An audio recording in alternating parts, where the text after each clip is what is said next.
When a mail-order bride is cruelly abandoned for being infertile, she finds unexpected love with the county's wealthiest widower who sees her true worth beyond what others believe. In The Worth of Promise, will Emma's newfound happiness survive when the man who rejected her returns seeking vengeance? The train screeched to a halt, sending a flock of startled crows into the gray October sky.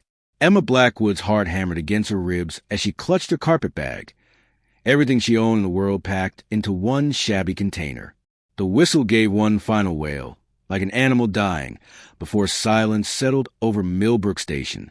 This was it.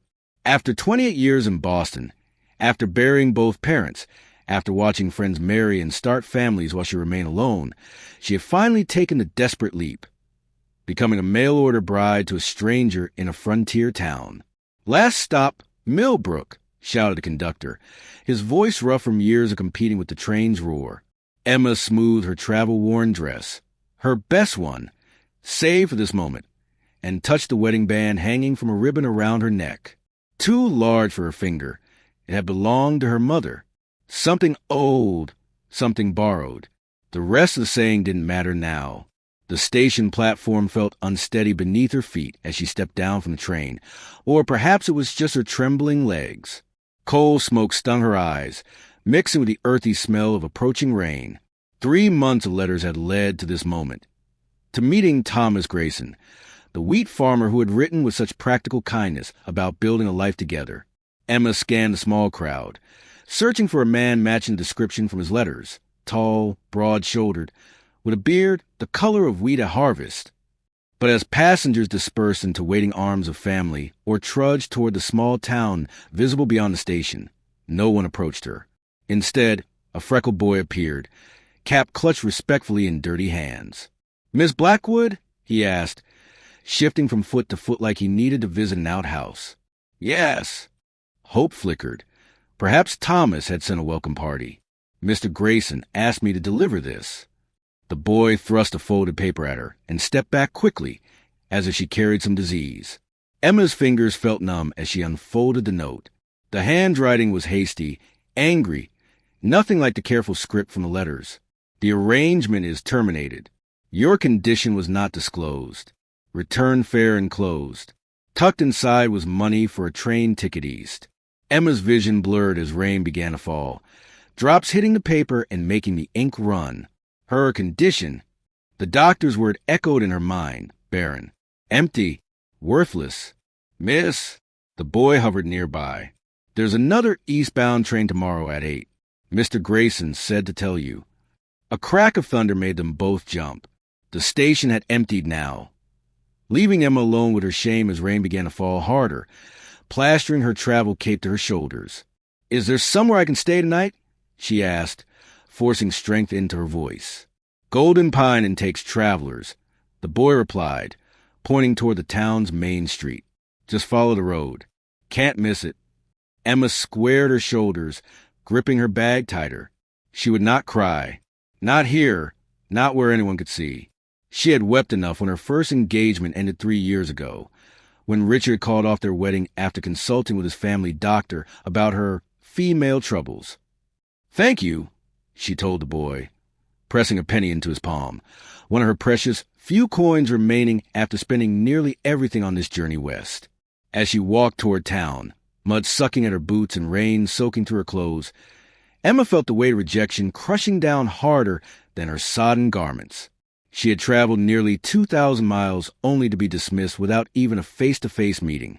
The cruelty of it stole her breath. Lightning split the sky, illuminating the town ahead.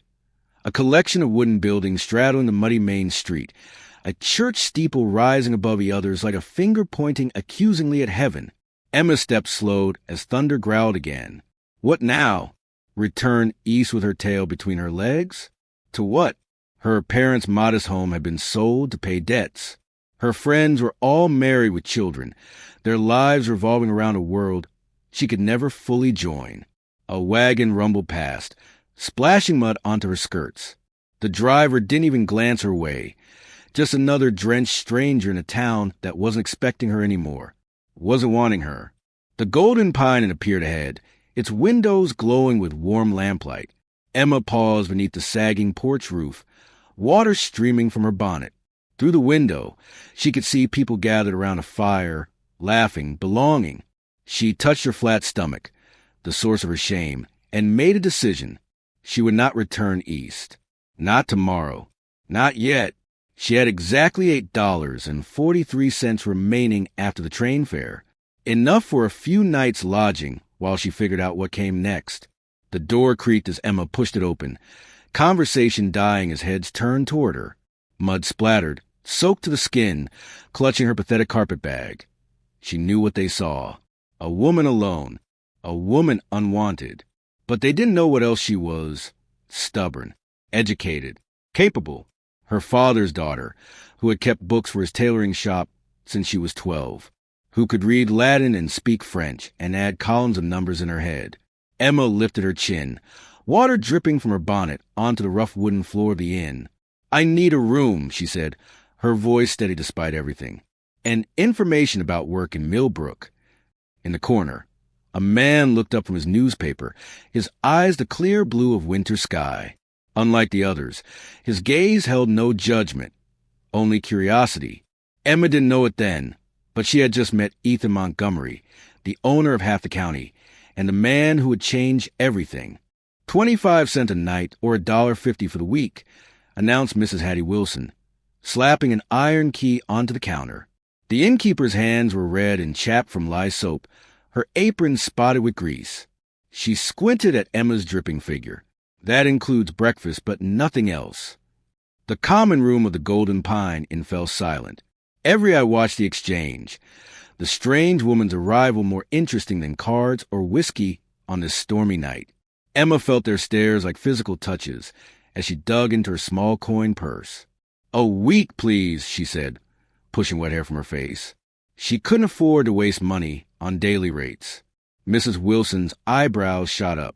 "Thought you'd be heading back east tomorrow." Emma froze. "How did you—" "Millbrook has 3 streets and 200 people," Mrs. Wilson snorted, scooping up Emma's coins. "News travels faster than the rain. You're Thomas Grayson's mail-order bride, the one he sent away before even meeting you." Heat flooded Emma's cheeks. A man at the nearest table chuckled, nudging his companion. "Rooms upstairs, last door on the right," Mrs. Wilson continued, lowering her voice. "Don't mind the talk. Happens more than you'd think. Grayson sent back 2 others this year alone." "2 others?" Emma whispered. First one was too skinny. Claimed she wouldn't survive the winter. Second talked back too much. Mrs. Wilson's eyes softened slightly. "What was your crime?" Emma clutched her carpet bag tighter. "I can't have children." The innkeeper's expression shifted, not to pity, which Emma dreaded, but to something harder, angrier. "Men," she muttered, "want us silent as statues till they want heirs. Then suddenly it's all our fault." She pulled a towel from under the counter. "Here, dry yourself before you catch your death." The common room had returned to its previous noise level, Emma's drama already forgotten in favor of card games and gossip. She dabbed at her face, suddenly aware of how she must look. Hair plastered to her skull, mud spattered him. She was squelching with every step. "I need work," she said, keeping her voice low. "I can't afford to stay without income." Mrs. Wilson's shrewd eyes assessed her. "Can you cook?" "Simple meals, yes." "Good with numbers?" "Very. I kept books in my father's shop for years." Mrs. Wilson nodded slowly. "Might be something." The door banged open, cutting off her words.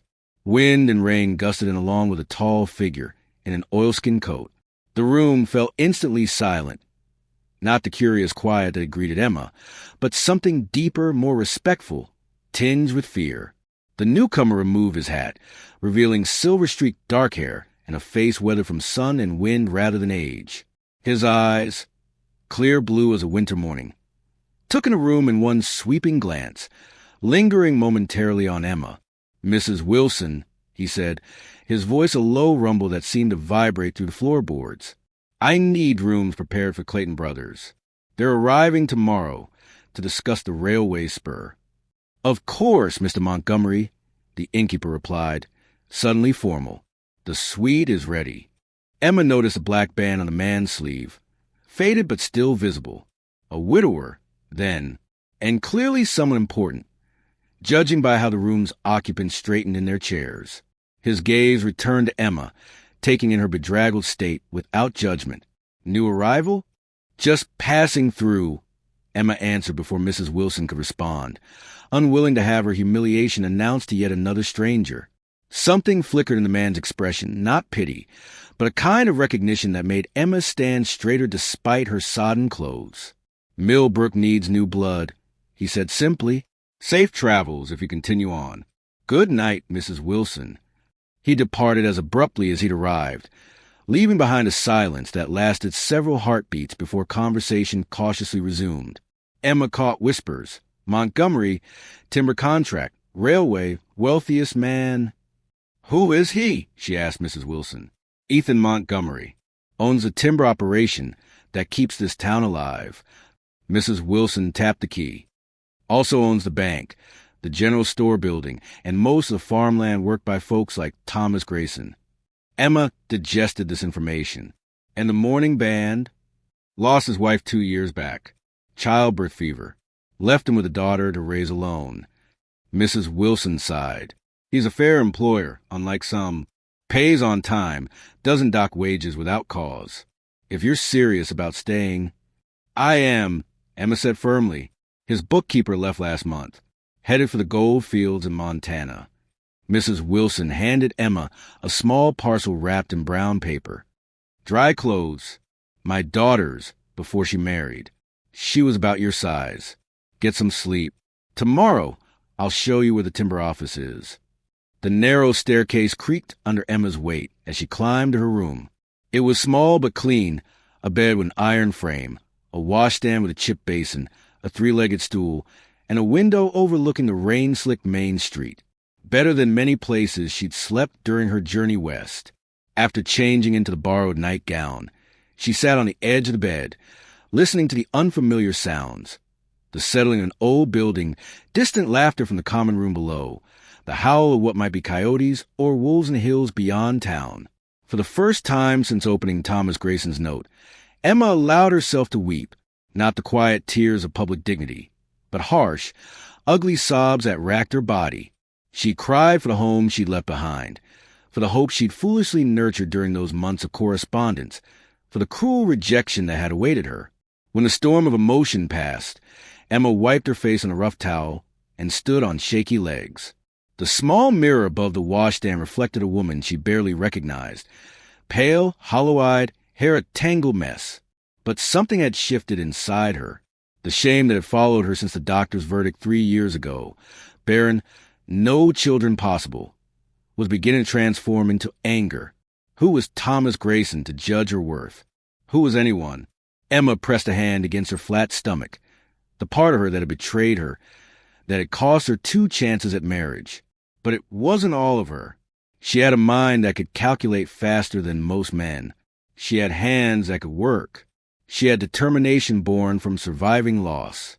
Through the thin walls, she heard a child's laughter from a nearby room, bright, innocent, followed by a woman's hushing tones. A normal family moment that would never be hers. Or would it? Perhaps there were other ways to build a life. Emma moved to the window, watching lightning illuminate the muddy street below. 2 men stumbled from the saloon across the way, supporting each other in drunken camaraderie. A dog barked somewhere nearby, and at the far end of the street, a lamp still burned in the window of what she guessed was a timber office, the largest building in sight. 2 stories of solid construction amid more humble structures. Tomorrow, Emma whispered to her reflection, I will not be asking for charity. I will be offering my skills.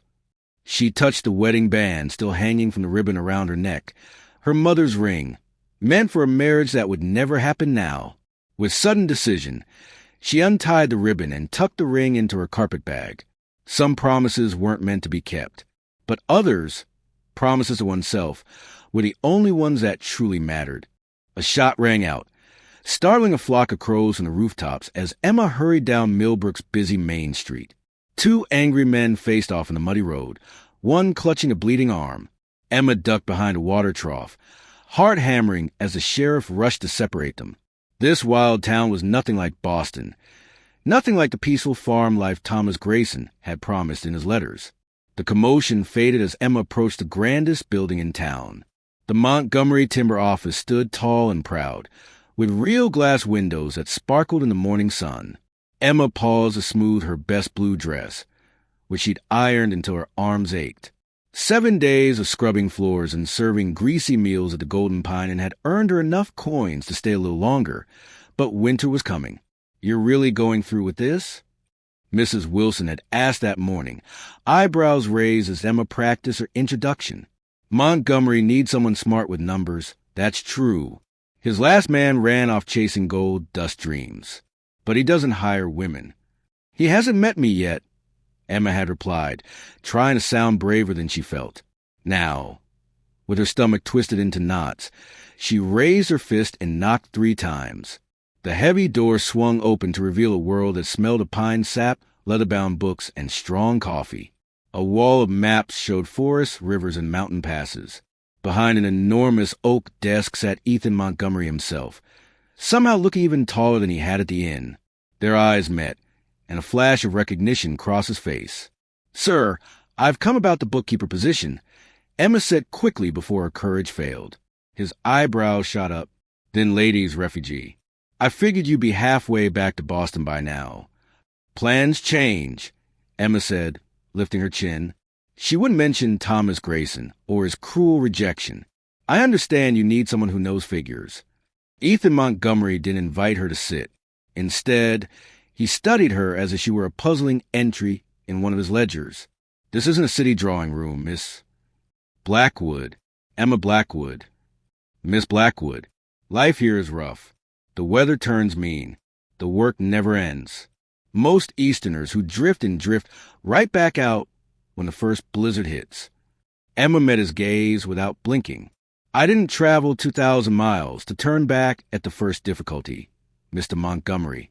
My plans may have shifted, but my determination hasn't." Something flickered in his ice-blue eyes. Curiosity, perhaps. He tapped his fingers on the desk, then suddenly pulled a thick, leather-bound book from a stack and pushed it toward her. "Last month's timber contracts. Full of mistakes. Show me what you'd fix."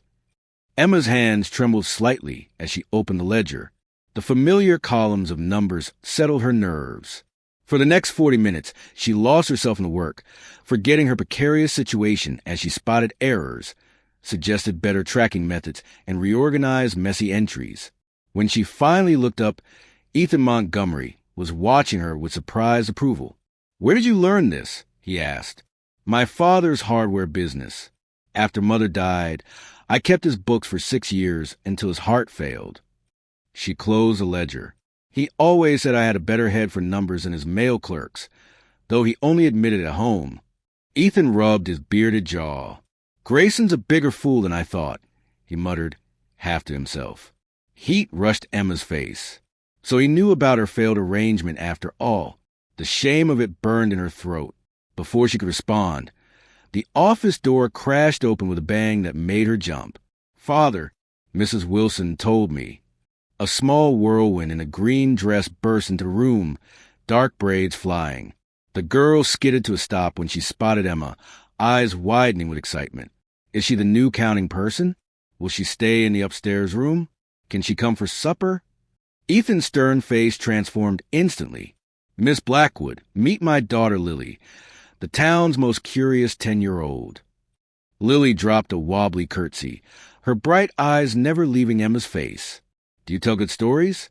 Mr. Jenkins never told stories. He smelled like cabbage and said children asked too many questions. "Lily," her father warned gently. "I do know some stories," Emma admitted, charmed by the child's honesty, "about princesses who rescue themselves and bears who learn to dance." Lily's face lit up like a lantern. "Father, she must come for supper. Mrs. Peterson made stew again, and it tastes like old boots." Ethan Montgomery cleared his throat. "Miss Blackwood hasn't even accepted the position yet." He looked at Emma, his expression unreadable. "The job is yours if you want it. Pay is $20 monthly, with the room above the office included. You'll start tomorrow. $20. Emma could barely hide her shock. It was twice what she'd expected. "I accept," she said quickly. As Lily chatted excitedly about showing Emma the hidden creek behind their house, where frogs sang at sunset, Emma noticed Ethan watching them with a curious expression. For just a moment, she wondered what it might be like to belong somewhere again, to have a purpose beyond merely surviving. When they left the timber office, Emma carried a heavy ledger under her arm and something even heavier in her chest. Not quite hope, but shy, cautious cousin. The sting of Thomas Grayson's rejection hadn't faded. But for the first time, it felt less like an ending and more like an unexpected doorway. What Emma didn't notice was a man watching from across the street. Thomas Grayson himself, his face darkening like a thundercloud as he saw her emerge from Montgomery's office. He crushed a cigarette under his boot heel and turned away, muttering words that made a passing woman clutch her shawl tighter and hurry past. The blizzard howled like a hungry wolf, rattling the windows of Emma's tiny room above the timber office. Snow piled higher than a man's head against the buildings, turning Millbrook into a ghost town of white. 6 weeks had passed since Emma had taken the bookkeeper position, and winter had wrapped the world in its icy grip. Emma wrapped her shawl tighter and added another log to her small stove. The room had transformed from a bare space into something resembling home. A patchwork quilt from the general store brightened the narrow bed. 3 precious books stood on a shelf she'd built herself. A blue china wash basin, her first real purchase with her own money, caught the golden light from her lamp. A sudden pounding at the door downstairs made her jump. Who would be out in such weather? She grabbed her lamp and hurried down the creaking stairs, fearing bad news. When she opened a heavy door, Ethan Montgomery stood there, snow crusted on his beard, holding a bundle wrapped in blankets. "Thank God you're here," he gasped, pushing past her. "Lily's burning with fever. Doc Parker's trapped across town with a birth. I didn't know where else to go." The blankets parted to reveal Lily's flushed face. The normally lively child lay limp in her father's arms, her breathing shallow and quick. "Bring her upstairs," Emma said, taking charge. "I'll heat water." Fear knotted Emma's stomach as she helped Ethan lay Lily on her bed. The child's skin burned against her palm. How long had she been like this? "Started this morning with a cough," Ethan said, his voice tight with worry. His usual confidence had vanished, replaced by the raw fear of a father who might lose his only child. By afternoon, she couldn't stand. Mrs. Peterson tried her remedies, but nothing worked. Emma dampened a cloth and placed it on Lily's forehead. "My mother nursed me through scarlet fever when I was 8, she said, trying to sound calmer than she felt. "We need to cool her body slowly and get her to drink." Through the howling night, they fought the fever together. Emma mixed honey with the juice of lemons she'd been saving for Christmas. She crushed willow bark for tea. She changed cool compresses as Ethan held his daughter's tiny hand, whispering stories of brave princesses who defeated evil spells. "Don't leave me, too," he murmured when he thought Emma couldn't hear. "Not like your mother." Near dawn, when the storm finally quieted, Lily's fever broke. Her eyes fluttered open as weak sunlight filtered through frosted windows. "Miss Emma?" she whispered. "Did the snow princess come?" Relief flooded Emma's body, leaving her lightheaded and exhausted. "She did," she said, smoothing the child's damp hair. She chased away the fever sprites. Ethan's eyes met Emma's over his daughter's head. The gratitude and something deeper in his gaze made her look away first. "You should rest," she told him. "Both of you. I'll make soup." Later that afternoon, with Lily sleeping peacefully, Emma stood by the window watching the town emerge from its white cocoon. Townspeople dug pathways between buildings. Children already built snow forts in the street. "You saved her life." Ethan's voice came from behind her. Emma turned. Any mother would have done the same. "But you're not her mother." He stepped closer. "Why do you care so much for a child not your own?" The question hung between them like icicles from the eaves, dangerous and beautiful at once. "Because she matters," Emma said simply. "Because she sees me, not what I lack." Something shifted in Ethan's expression. "What do you mean, what you lack?" Emma's heart froze. She'd said too much, but exhaustion had lowered her guard, and the words tumbled out before she could stop them. "Thomas Grayson rejected me," Because I cannot have children. The doctor in Boston was very clear. Something is wrong inside me. She turned back to the window, unable to watch disappointment cloud his eyes. That's why I was alone at the station. That's why I stayed in Millbrook. Silence stretched between them, broken only by Lily's soft breathing from a bed. "Look at me, Emma," Ethan finally said. She turned reluctantly, bracing for pity or revulsion. Instead, his face showed only gentle understanding. "Catherine and I tried for years to have more children after Lily. We couldn't."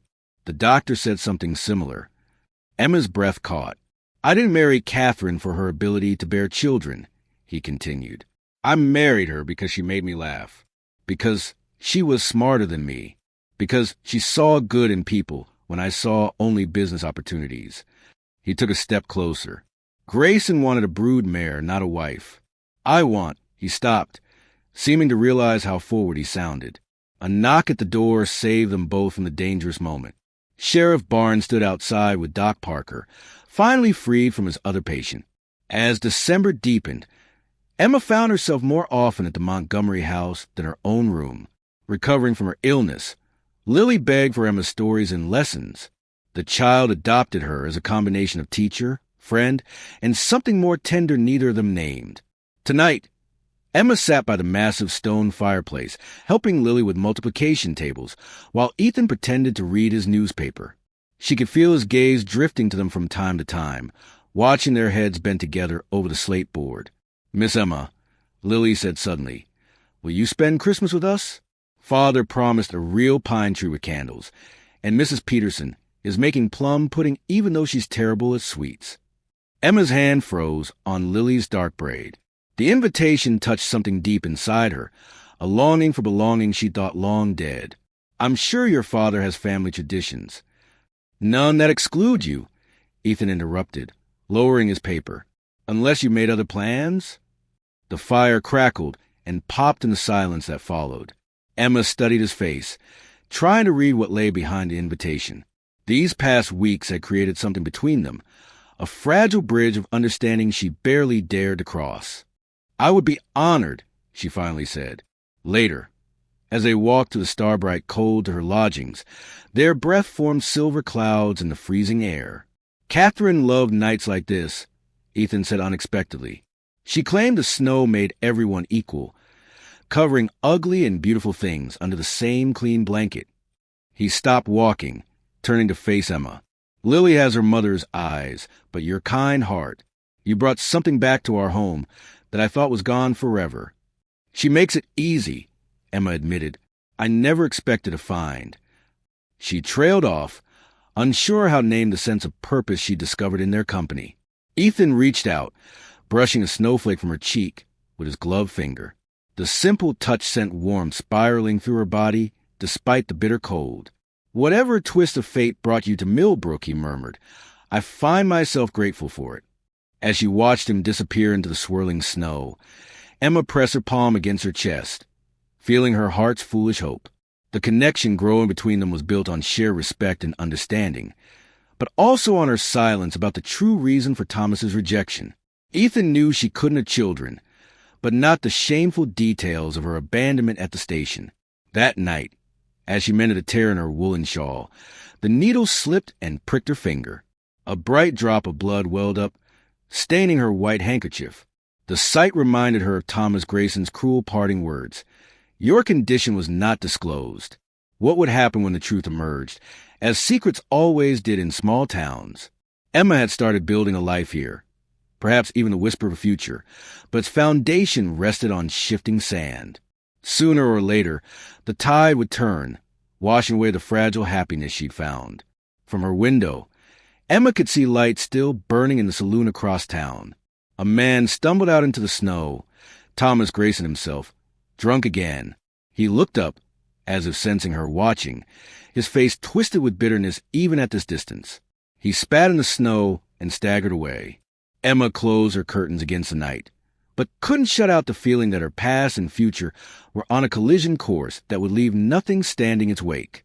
The door of the general store jingled as Emma stepped inside, snow melting from her boots onto the worn floorboards. Outside, Fat white flakes tumbled from a steel-gray sky, coating Millbrook in a fresh blanket that hid the town's muddy edges. She fumbled with her coin purse, counting carefully. Christmas was coming, and she wanted gifts for both Lily and Ethan. Well, look who's here! A sharp voice cut through the warm store air. Montgomery's charity case. Emma's fingers tightened around her coins. 3 women stood by the fabric counter, watching her with undisguised curiosity. Mrs. Collins, the banker's wife, her sister, Miss Perkins, and worst of all, Mrs. Grayson, Thomas's mother. "Good afternoon, ladies," Emma replied with a stiff nod. Mrs. Grayson sniffed. "Going to the Montgomery Christmas party? Everyone who matters has been invited." Emma's cheeks burned. She hadn't known about any party. "Excuse me," she murmured, moving toward the toy section where a wooden horse caught her eye. "Perfect for Lily. $6. The shopkeeper said when she brought it to the counter. Emma bit her lip.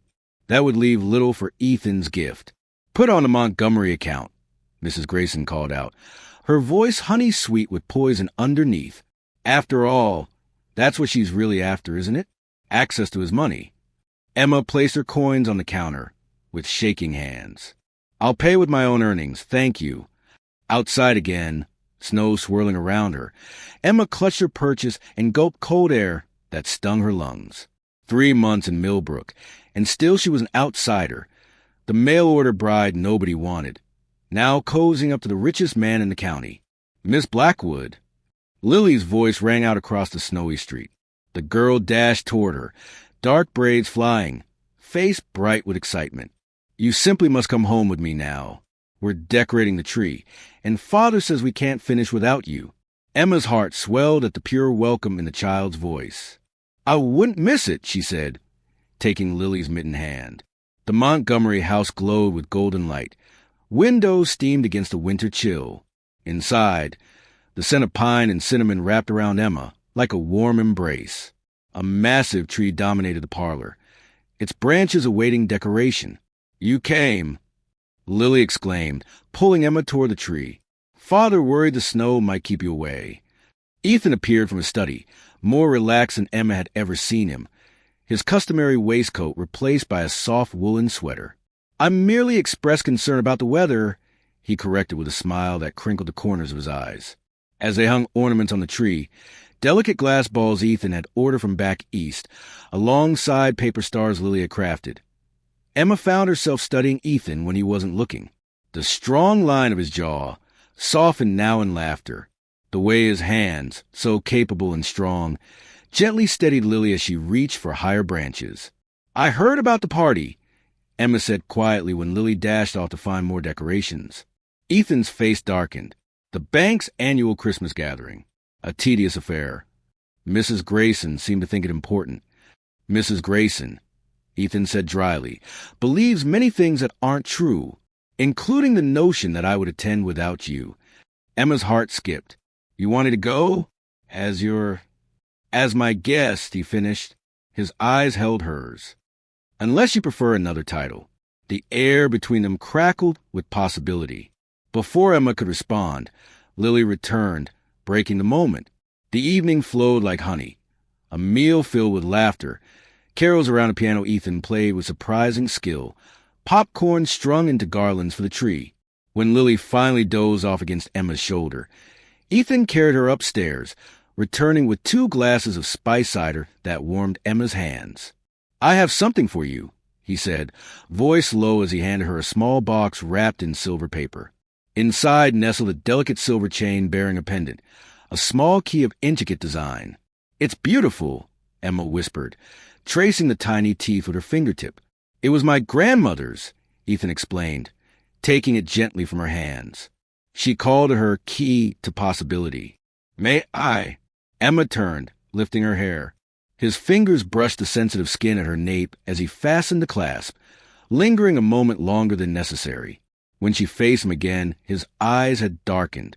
"Emma," he began, voice rough, "I know this may seem sudden, but these past months," he took her hand, his thumb drawing small circles on her palm. "You've brought light back into this house, into my life." The pendant weighed heavy against her throat. "Ethan, there's something you should know," she interrupted.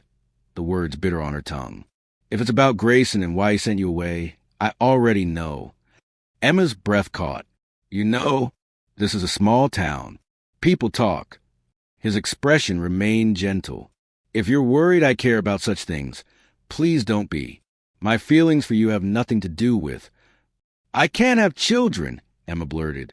The words hung between them like icicles, sharp and cold. I will never be able to give you more children. That's why Thomas rejected me. Why my fiancé in Boston did the same. The grandfather clock in the corner ticked loudly in the silence that followed. Emma waited for the familiar disappointment to cloud his eyes, for the careful withdrawal she'd seen twice before. Instead, Ethan raised her hand to his lips, pressing a kiss against her palm. I have Lily, he said simply. I have all I need in that regard. What I've been missing is a partner. Someone to share this life with. Tears blurred Emma's vision. But what will people say?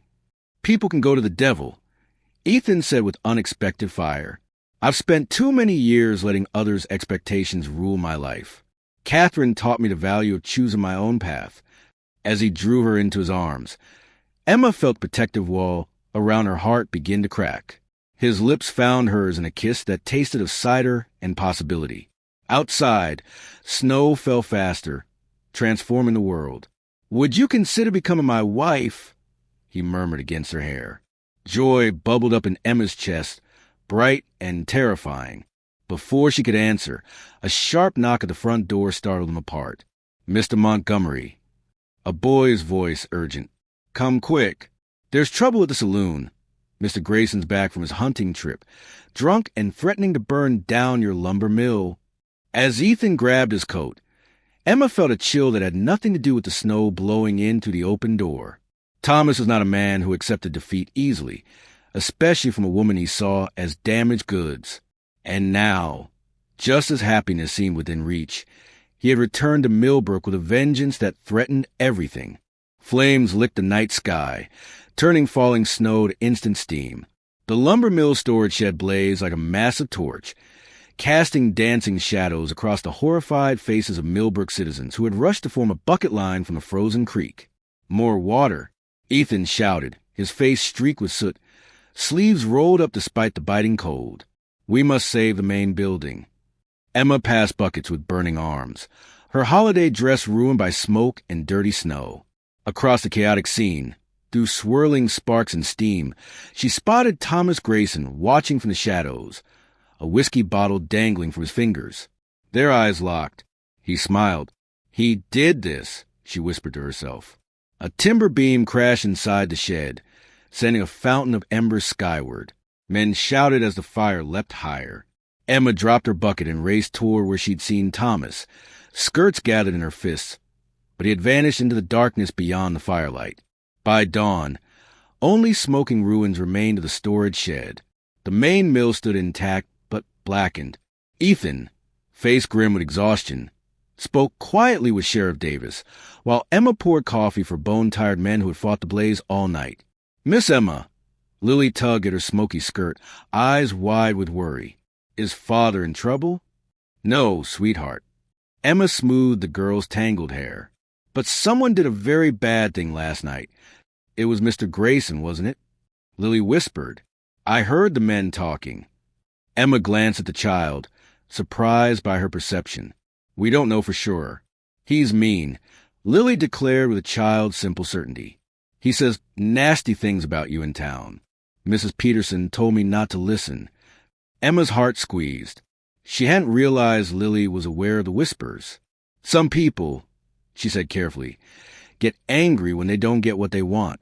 But that doesn't make their anger right. Ethan approached, the set of his shoulders betraying his tension. Sheriff found empty whiskey bottles and boot prints matching Grayson's size near where fire started. Will he arrest him? Can't. Ethan's jaw tightened. No witnesses saw him light the fire, and his mother swears he was home all evening. 3 days later, Emma sat alone in the timber office, ledgers open before her unseeing eyes. The door creaked open, admitting a blast of cold air and the sharp scent of pine. Working late? Ethan asked, stamping snow from his boots. Just finishing these accounts. She closed the ledger. How was the bank meeting? Interesting. His tone made her look up. It seems Thomas Grayson has been telling stories about us, suggesting impropriety. Emma's stomach nodded. What kind of stories? That we knew each other before you came to Millbrook. That your arrangement with him was merely a cover. Ethan's expression darkened. That you're not the respectable woman you pretend to be. That's ridiculous. I never laid eyes on you until I was already here. I know that. Ethan pulled a chair close to hers. But Harrison at the bank is concerned about scandal. The Eastern investors are conservative men. Even rumors could damage business relationships. Emma's hands trembled. What are you saying? I'm saying, Ethan took her cold fingers between his warm ones, that Thomas Grayson is a spiteful man who's trying to punish us both. You for rejecting him, me for accepting you. Then perhaps we shouldn't. Emma couldn't finish the thought. Shouldn't what? Care for each other? Plan a future together? Ethan's eyes flashed. Is that what you want? I want you to be happy. The words burst from her. I don't want to be the reason your business suffers or Lily faces gossip at school. Then marry me. Ethan's voice dropped to an urgent whisper. Not in the spring as we discussed. This week. Emma pulled her hand away. Because of Thomas? I won't be pushed into marriage by fear or spite. No. Ethan stood abruptly, pacing to the window. Outside, snow still fell, burying the town in whiteness. Because I've spent 2 years since Catherine died doing what was expected, maintaining appearances, running businesses, being the proper widower. For once, I want to choose happiness. My happiness. With you. The office door banged open without warning. Thomas Grayson filled the frame, his face flushed red from drink or cold or both. So it's true, he sneered, stomping snow from his boots. Montgomery's fancy woman keeps his books now. Emma set down her quill with deliberate calm, though her heart hammered wildly. Mr. Grayson, you're drunk. Please leave. He advanced into the room, looming over her desk. Does he know what damaged goods he's getting? He knows everything, Emma replied, rising to her feet. Now I'll ask you once more to leave. Thomas slammed his fist onto the desk, sending ink spattering across her careful figures. I paid good money to bring you out here. And I repaid every cent, Emma countered, gesturing toward the door. Our business is finished. His face twisted with ugly rage. You think you're good enough for Ethan Montgomery? The richest man in town taking up with a barren Boston spinster. He laughed cruelly. Even if he marries you out of pity, this town will never accept you. They know what you are. Each word struck like a physical blow, but Emma refused to flinch. What I am, she said quietly, is done with this conversation. She reached for the bell to summon help. Thomas grabbed her wrist, his grip crushing. Don't you walk away from me, woman. Take your hands off her. Ethan's voice cut through the room like ice. Thomas released Emma, but didn't back away. Just having a friendly chat with your bookkeeper, Montgomery. Reminiscing about old arrangements. Miss Blackwood asked you to leave, Ethan said, his voice deceptively calm. I suggest you listen. Or what? You'll run me out of town. Thomas laughed bitterly. My family settled this valley before yours, Montgomery. You may own half the county now, but you don't own me.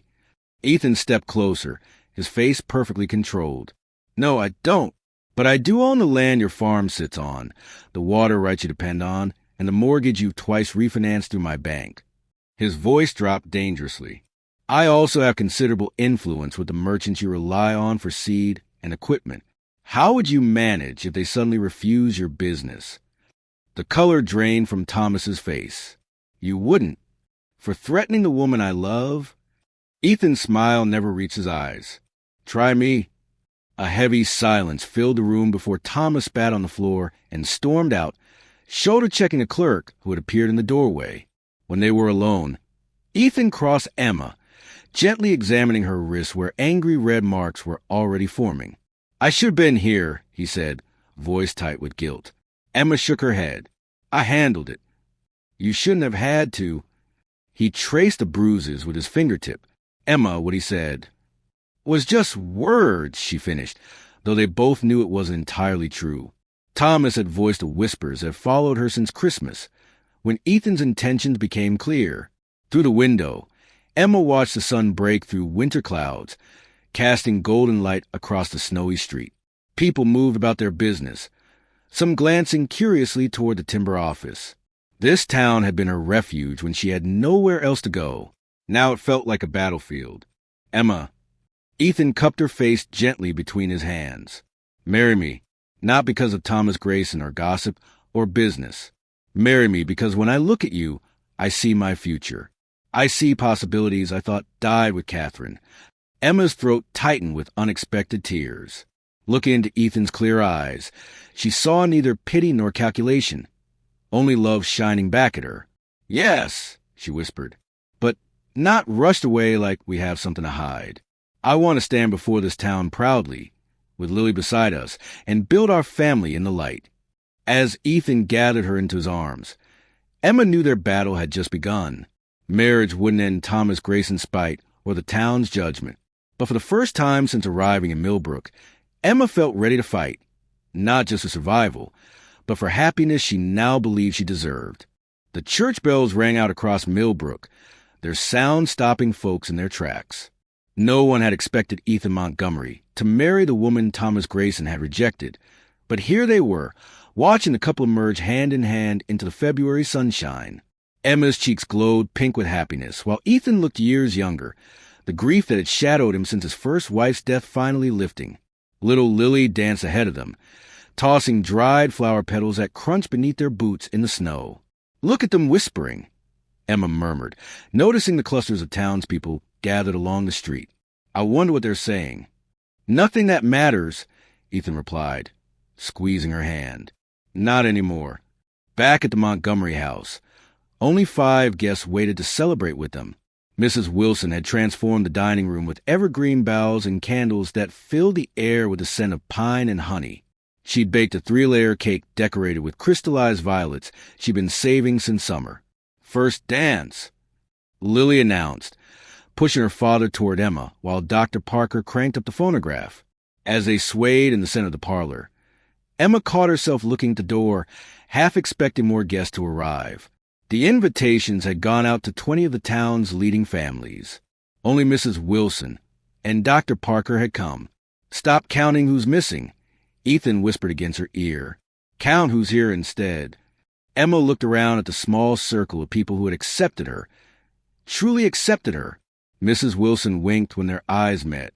Dr. Parker raised his glass in a silent toast, and Lily beamed at them both with such joy it made Emma's heart swell. A crash from outside startled them all. Ethan strode to the window and yanked back the curtain.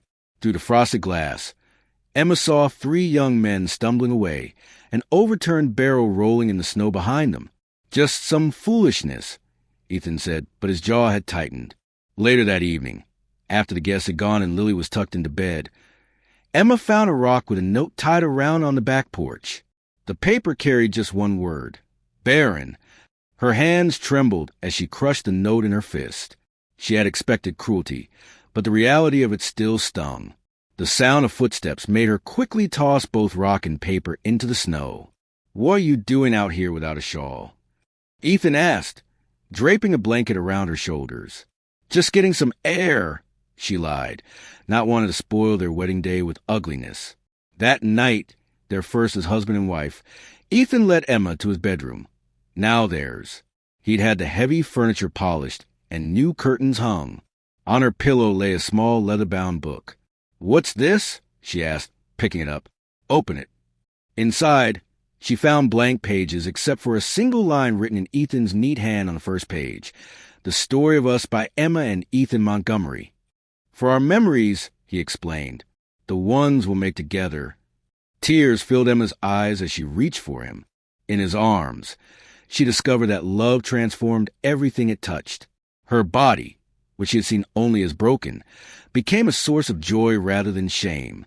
For the first time, she felt whole. I never imagined it could be like this, she whispered afterward, their limbs tangled beneath the quilts. Like what? Ethan asked, stroking her hair away from her face. That I could feel... She searched for the right word. Complete. He kissed her forehead. You were always complete, Emma. You just needed to find people who could see it. The next morning, Emma woke to find Ethan already gone, a note on his pillow explaining he'd been called to the timber office for an emergency. She dressed quickly, looking forward to her first morning as the lady of the house. Downstairs, she found Lily already at the breakfast table with Mrs. Peterson, the housekeeper. "Good morning, Mother," Lily chirped, the new title making Emma's heart skip. Mrs. Peterson barely nodded, setting down Emma's plate with a clatter. "Will there be anything else, ma'am?" Her tone made ma'am sound like an insult. "No, thank you," Emma replied evenly, determined not to let the woman's disapproval affect her. After breakfast, Emma decided to walk to town to purchase supplies for a special supper. Lily begged to come along, and they set off arm in arm, their breath making frosty clouds in the winter air. At the general store, conversation stopped when they entered.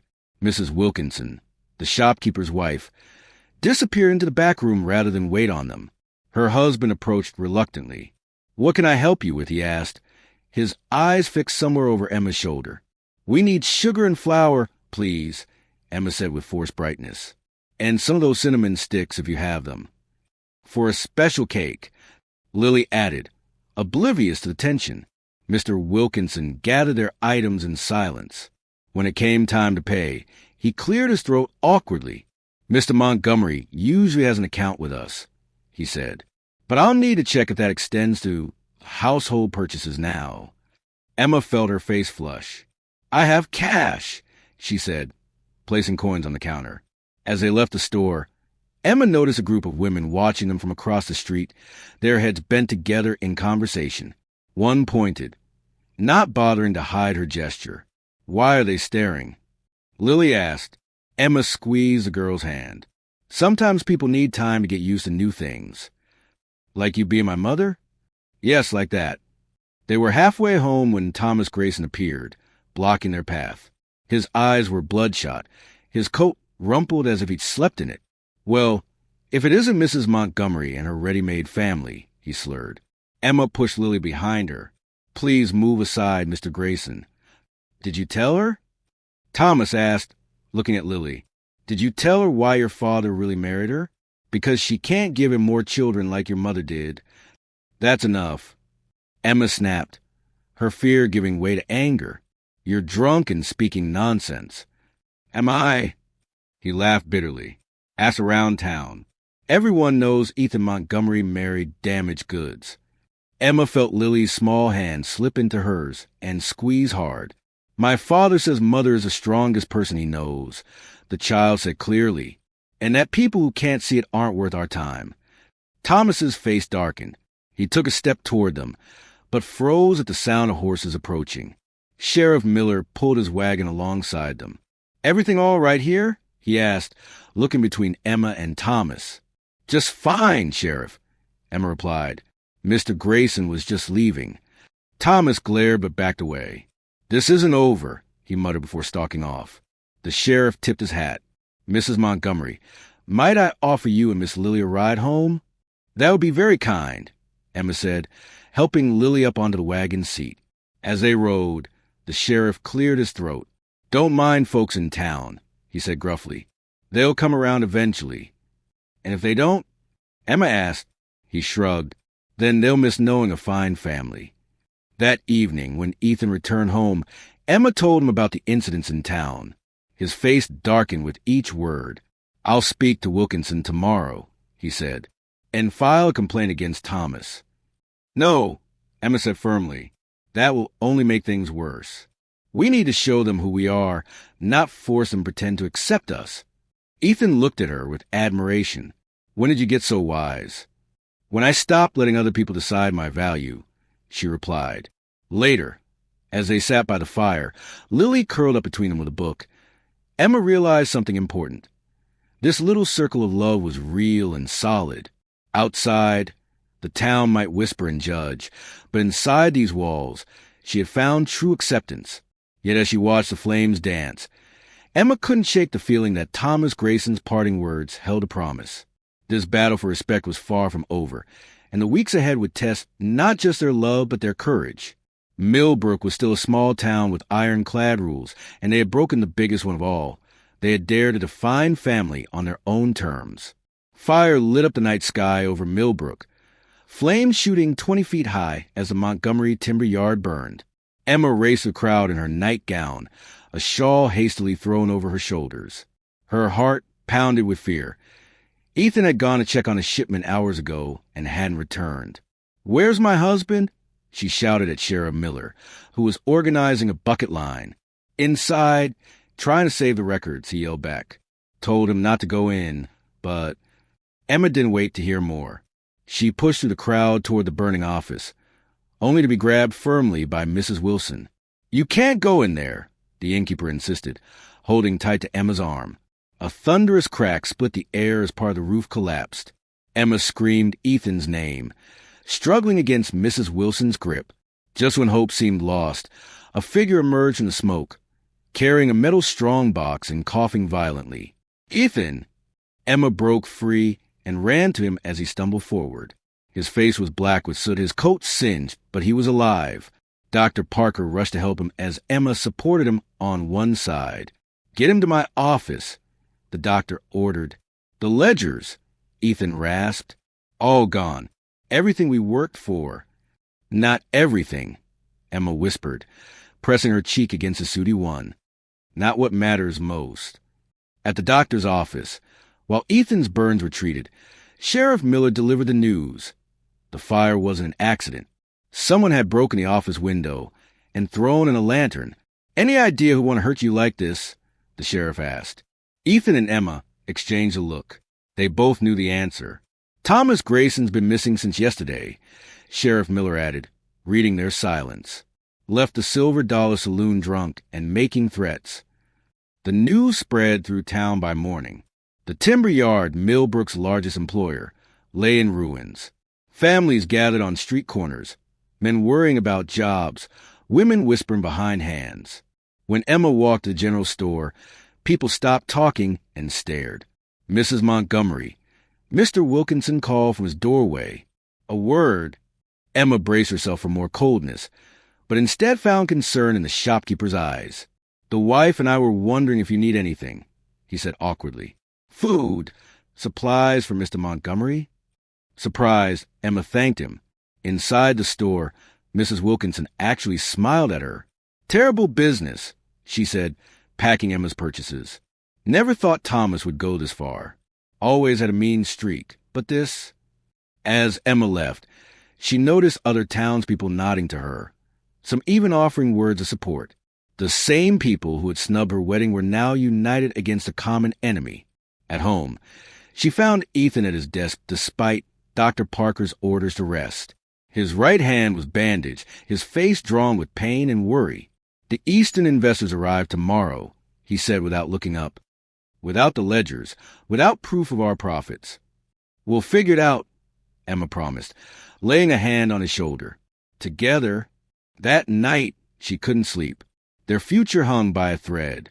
Without investment for rebuilding, the timber business would fail. Workers would lose jobs. Millbrook itself might wither and die. An idea formed as she watched the moon rise. Emma remembered her own careful records, copies she'd made of each week's figures to practice her bookkeeping. Slipping from bed, she pulled out the hidden stacks of paper from beneath the floorboard of her old room above the office. Now, thankfully in their home, not the burned building. By morning, red-eyed but triumphant, Emma had reconstructed most of the business records. As she explained her work to Ethan over breakfast, a knock sounded at the door. Lily ran to answer it, returning with Mrs. Wilson and Sheriff Miller. The sheriff's face was grim. "We found Thomas," he announced, "down by the river. He's dead." A shocked silence filled the room before he continued. "Fell from the bluff, it seems.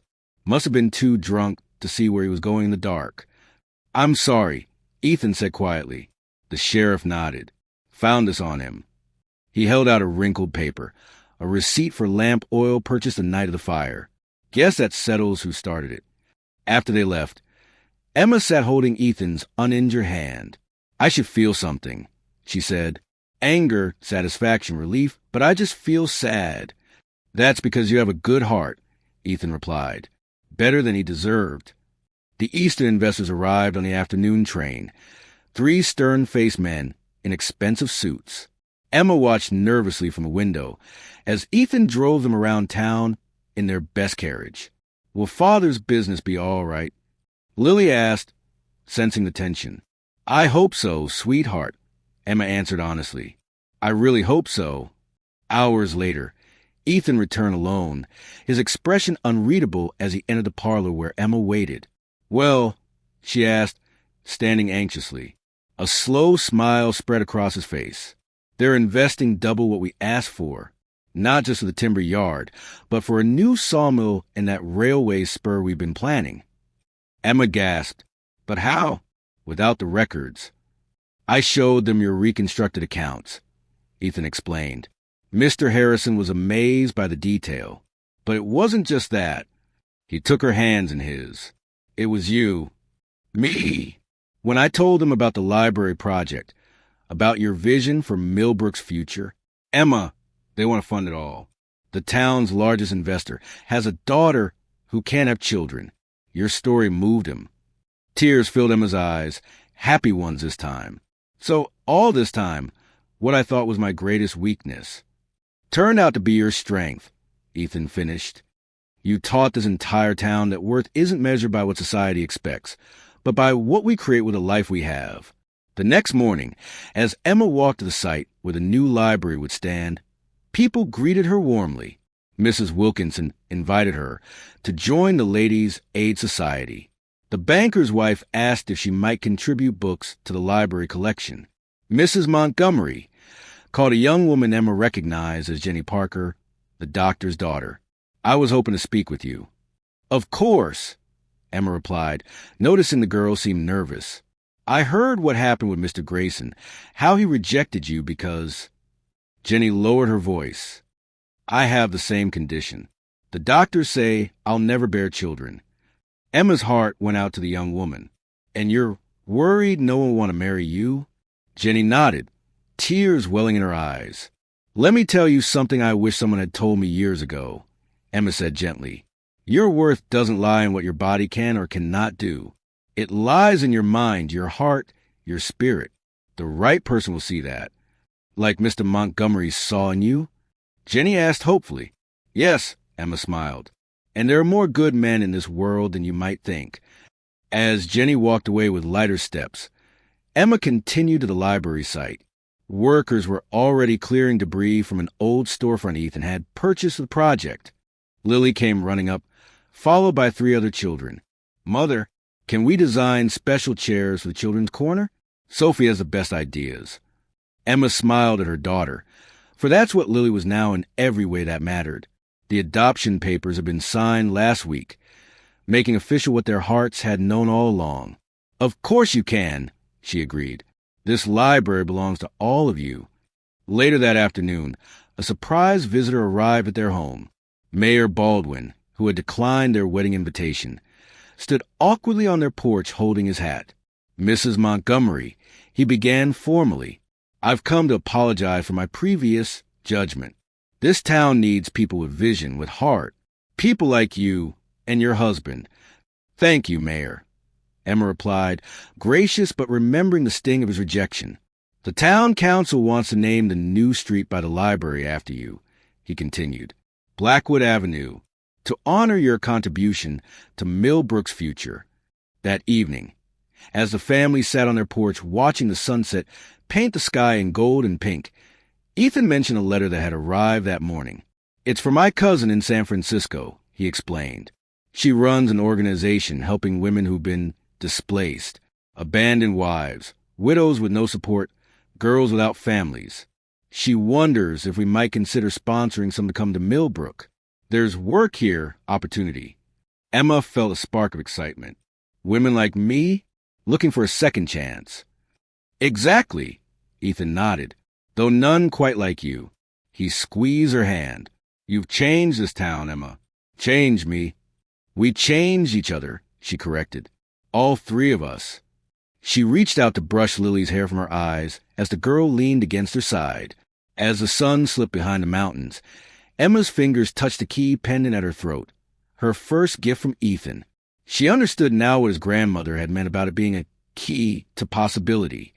It wasn't about unlocking doors others controlled, but about finding the courage to build your own doorways. 1 year after arriving in Millbrook as an unwanted bride, Emma stood before a crowd in the newly completed library. Sunlight streamed through tall windows, lighting up shelves filled with books from floor to ceiling. Children crowded around a special corner with child-sized chairs painted in bright colors. Women gathered near a section devoted to business and education. "Today, we open not just a building of books," Emma announced, "but a house of possibility. Within these walls, we'll learn that our stories are not written by what others say we can't do, but by what we dare to dream." As applause filled the room, Emma caught Ethan's proud gaze from where he stood with Lily, 3 women who had arrived on yesterday's train, the first of many who had come seeking new starts, watched with hope bright in their eyes. That night, as Emma wrote in the leather journal Ethan had given her on their wedding night, she reflected on the journey that had brought her here. She had come to Millbrook carrying shame for what her body couldn't do. She would build its future with what her spirit could accomplish. Outside her window, Millbrook stretched toward the mountains, a town being reshaped by new possibilities, much like the woman who now helped lead it forward. Emma closed the journal, the words, "a story of us," gleaming in gold on its cover. The story wasn't finished yet, but already it was fuller, richer, and more beautiful than she had ever dared to imagine. Not because it followed the path others had mapped for her, but because she had found the courage to forge her own way and discovered her true worth in the process.